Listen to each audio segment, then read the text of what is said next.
Initially, I was a doctor. I came from a middle class background, actually lower middle class background. I studied medicine in Osmania Medical College in Hyderabad.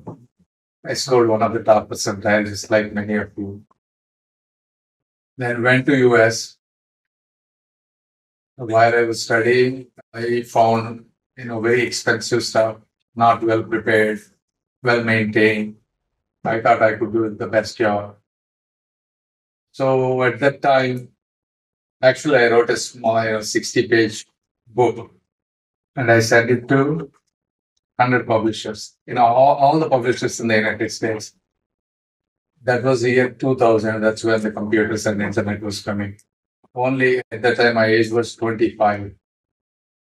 So only one publisher responded to me saying that usually the books are written by people who have decades of experience in respective subject matter, has published a lot of research articles. Eventually they'll write this kind of stuff. But I like your enthusiasm. Keep it up. We'll see you in the future. Only one person responded. So at that time, then I was sitting in the library and new computers came. Said, okay, that's fine. Let's put it online. If nobody buys it, it's not the end of the world. The best way to learn yourself is actually to try to teach somebody. That's the highest form of learning.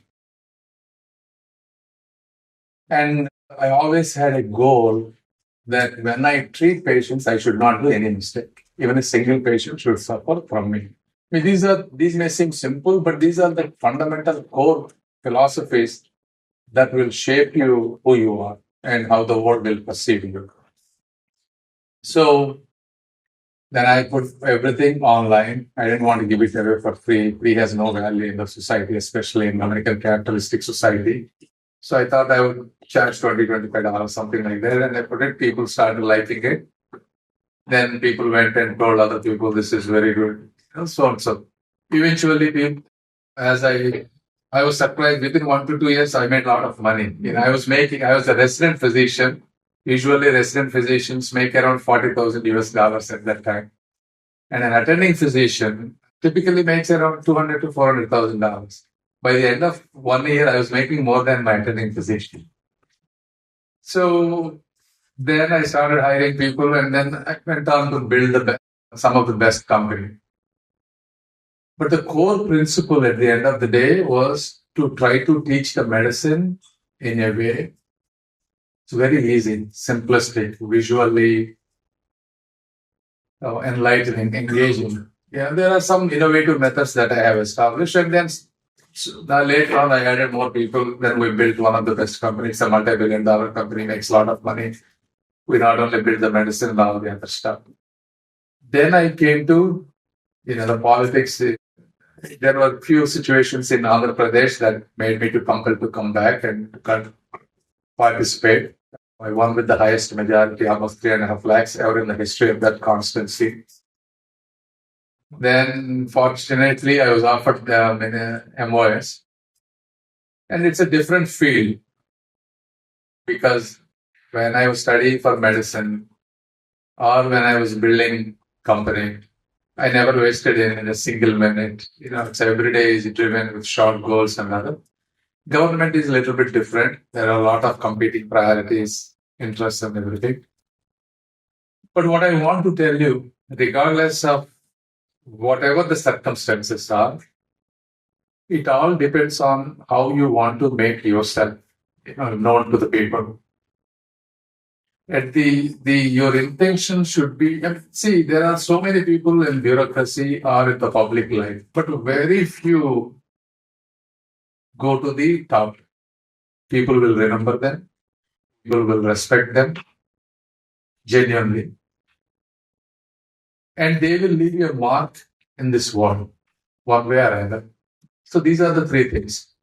And majority of the other people, they live comfortable life. Their kids will grow, they'll have buy a nice car, house, nice clothes. There's nothing wrong with that. But it is up to an individual whether you want to define yourself to be the top 1% people, where you leave a legacy and you inspire so many people, and you create something meaningful to the world. But that requires a lot of sacrifices.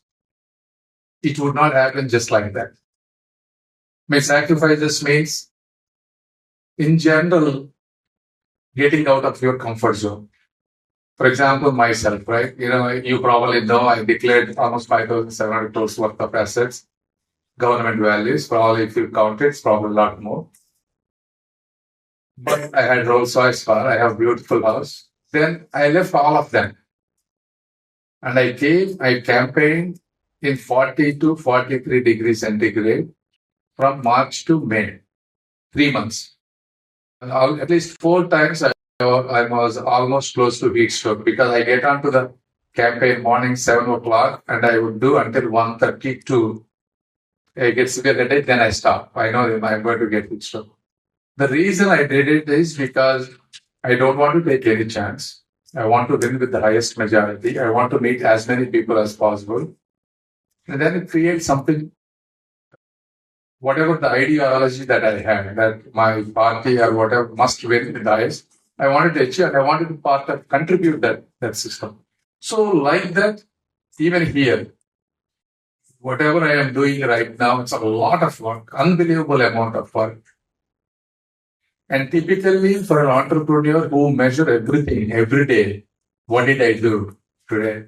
For those kind of people, it's problematic because you are working with so many bureaucratic systems.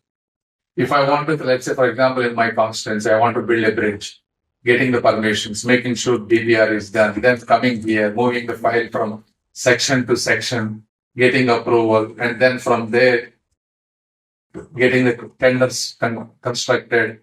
So just to give you one project, one bridge in my constituency has been started 9 years back, and it's still incomplete today. I mean, these are the things that we're seeing, like years and years of. So what it takes is you need enormous amount of willpower and willingness to help people. If you have that and less selfishness, then you start getting into the top 10% of the people. That is the fundamental core. That your ideology, because that people will see that passion, everything is visible to people. Once you get that, and from there onwards, you have to put daily and weekly goals. What do I want to achieve by the end of this year, by this month, by this week? If you do that systematically, that's when you start getting your name into the world. Because 95% of the people do not have that discipline, that drive, that passion, that goal-oriented approach.